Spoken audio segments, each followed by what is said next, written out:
پیر صاحب پسند کی شادی کرنا جائز نہیں؟ میں کہتا ہوں صاحب اور بھی بڑی چیزیں جائز ہیں، صرف ایک ہی شے جائز رہ گئی ہے، رسول پاک صلی اللہ علیہ وسلم سوائے اللہ کے کسی کے پابند نہیں، کسی کے پابند نہیں۔ اور جناب سیدہ خدیجہ الکبریٰ رضی اللہ تعالیٰ عنہ نے پیغام نکاح دیا، یا رسول اللہ میں شادی کرنا چاہتی ہوں، حضور کسی کے پابند نہیں، پر میرے محبوب نے فرمایا میرا چچا میرے والد کی جگہ ہے،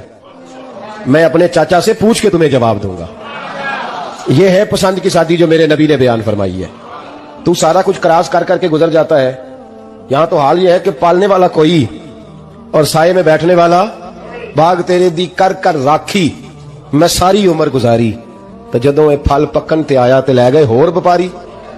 اور بیٹا گزرتا ہے اماں کے دروازے کے آگے سے، اماں کے دروازے کے آگے بیٹا امرود لے کے آیا ہے 6 کلو، توجہ ہے میری بات پر؟ ادھر دیکھیں جی، چھوڑیں تھوڑی دیر ہماری سنیں۔ وہ امرود لے کے آیا 5-6 کلو، تو اماں کے دروازے کے قریب سے گزر گیا رات کو، تو کمائی کھانے کا ٹائم آیا نا، تو گزر گیا، تو وہ وزیر اعظم سے ڈرتا ہے نا، تو جا کے بی بی سے کہتا ہے بی بی کے حقوق دینا بھی رسول اللہ کی سنت ہے،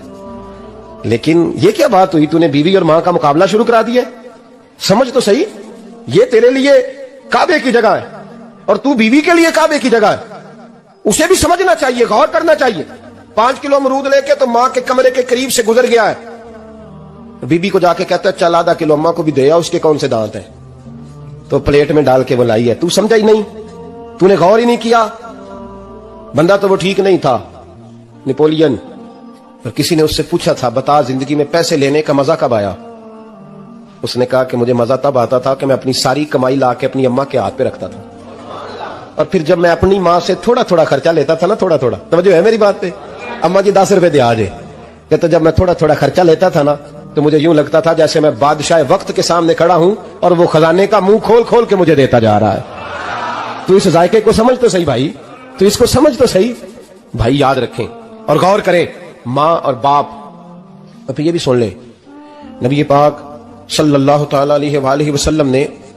ماں باپ کے لیے فرمایا ہما جنتک و نارک، یہی تیری جنت ہے اور یہی تیرے لیے جہنم ہے۔ اگر یہ راضی ہو گئے تو تیرے لیے جنت ہے، ناراض ہو گئے تو چاہے تو ایک 100 پیر کے مزار پہ حاضری دے آ، لیکن جب تک ابا راضی نہیں اتنی دیر تک اللہ راضی۔